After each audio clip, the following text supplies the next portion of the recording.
சென்னையில் எங்கள் வீட்டு மாடி தோட்டத்தில் மாதுளை வந்த கதை.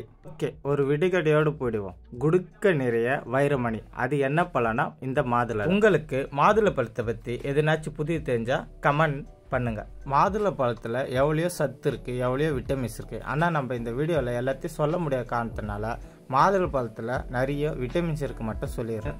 இப்போ இந்த வீடியோவில் பார்த்துப்பீங்க, மாதுளை எல்லாம் பழுத்து போயிருக்கு. எப்படி இருக்குன்னு நீங்களே பாருங்கள். நான் வந்து கோயிலுக்கு போயிருந்தேன். அப்போ தான் அந்த கோயிலை எல்லாம் சுற்றி வந்திருந்தாங்க. எதுக்கு சுற்றி வந்திருந்தாங்க பார்த்தா, அங்கே ஃபுல்லாக மாதுளை தான். ஒரு மரத்துலேயே நிறைய மாதுளை இருக்குது.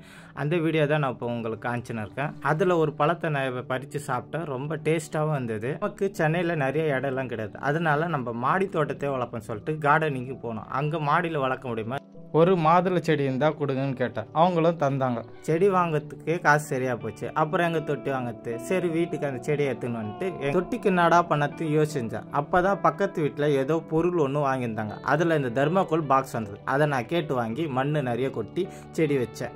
3 மாதம் நல்லா வந்தது. அதுக்கப்புறம் பார்த்தா செடி அப்படியே தான் இருந்தது, வளரவே இல்லை. என்னடா பண்ணது தெரியாது நான் யோசிச்சிருந்தேன். அப்போ தான் ஊரில் இருந்து எங்கள் மாமா வந்திருந்தார். அம்மா கிட்ட இந்த செடியை காமிச்சேன். எங்கள் மாமா சொன்னார், இது ஃபஸ்ட்டு செடியே இல்லைடா, இது மரம்டா. இப்போ எல்லாம் ஹைப்ரேட் ஆகணுமே, எல்லாத்தையும் நம்ம செடியாக தான் பார்க்குறோம் தவிர மரமாகவே யாரும் பார்க்கறது இல்லை. இந்த மாதுளை மரத்துக்கு இந்த தொட்டி பார்த்தான்னு சொல்லிட்டு பெரிய தொட்டி வச்சு மண் கொட்டினார். இதுக்கு முன்னாடி அவர் வீடியோவில் எவ்வளோ கஷ்டப்பட்டு அந்த தர்மகோலை உடைச்சிருக்காங்க நீங்களே பாருங்கள். அதில் எவ்வளோ வேர் சுற்றி இருக்கு பாருங்கள். அதுக்கு தீனாக தெரியும் உங்களுக்கு. ஃபுல்லாக நிறைய வேர் போகிறதுக்கு இடமே இல்லாமனால வேர் அந்த மண்ணே சுற்றி வந்திருக்கு. ஒரு 3 மாதம் கழிச்சு நல்ல பூ பூத்து காய் காய்ச்சிச்சு. அதை வீடியோவில் காட்டுறேன், நீங்களே பாருங்கள். எப்படி இந்த தொட்டியில் தான் வச்சுருக்கேன். எவ்வளோ பெரிய மரம் ஆயிடுச்சுன்னு பாருங்கள். நீங்கள் லைக்கும் சப்ஸ்கிரைபும் பார்த்தீங்கன்னா கிளிக் பண்ணுங்கள். எவ்வளோ மாதுளை இருக்குன்னு நீங்களே பாருங்கள். சுற்றி காட்டுறேன். ஃபுல்லாகவே மாதுளை தான் இருக்குது. இந்த மாதுளை பழத்தை என்னை விட அதிகமாக சாப்பிட்டது எங்கள் வீட்டு மொட்டை மாடியில் இருக்கிற அணில்.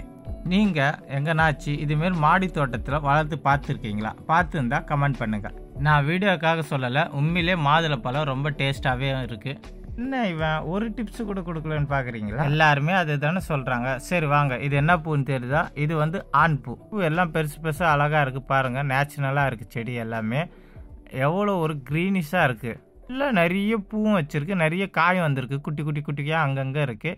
அதுதான் காட்டுறேன். மாதுளை பழத்தின் எத்தனை வெரைட்டி தெரியும்னு தெரிஞ்சால் கமெண்ட் பண்ணுங்கள். உங்களுக்கு என்ன வளர்க்க பிடிக்குன்னு கமெண்ட் பண்ணுங்கள். செடி வளர்க்க பிடிக்குமா, இல்லை இதுமாரி மரம் வளர்க்க பிடிக்குமா, இல்லை ஃப்ளவர் கொடி அதுமாரி என்னாச்சும் பிடிக்குமா, இல்லைன்னா செல்லப்பானி என்னாச்சும் வளர்க்க பிடிக்குமா?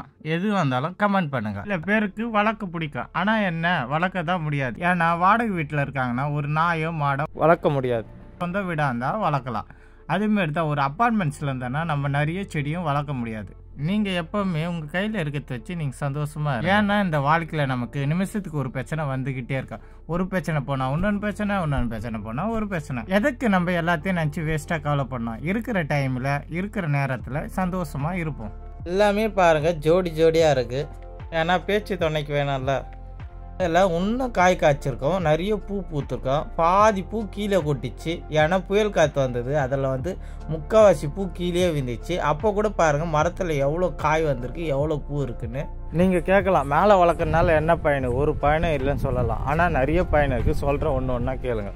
ஃபஸ்ட்டு மேலே செடி வளர்த்திங்கன்னா நீங்கள் மேலே ஏறி வருவீங்க. ஃபஸ்ட் ஃப்ளோர் செகண்ட் ஃப்ளோர் அதுமாரி இருந்தால் மேலே ஏறி வந்து செடிக்கு தண்ணி ஊற்றுறது முதல்ல ஒரு எக்ஸசைஸ். ரெண்டாவது டேங்க்கில் எவ்வளோ தண்ணி இருக்குன்னு செக் பண்ணிவிடுங்க. மேலே என்ன வளர்க்குறீங்களோ அதுக்கேற்ற மாதிரி உங்களுக்கு யூஸ் ஆகும். ஒரு பூவாக இருக்கலாம், காயாக இருக்கலாம், செடியாக இருக்கலாம், கீரையாக இருக்கலாம்.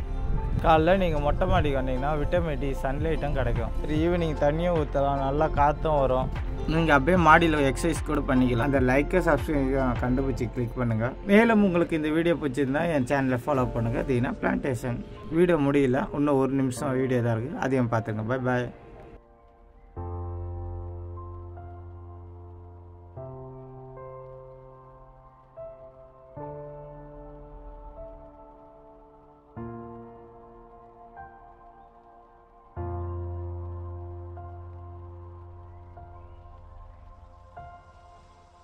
you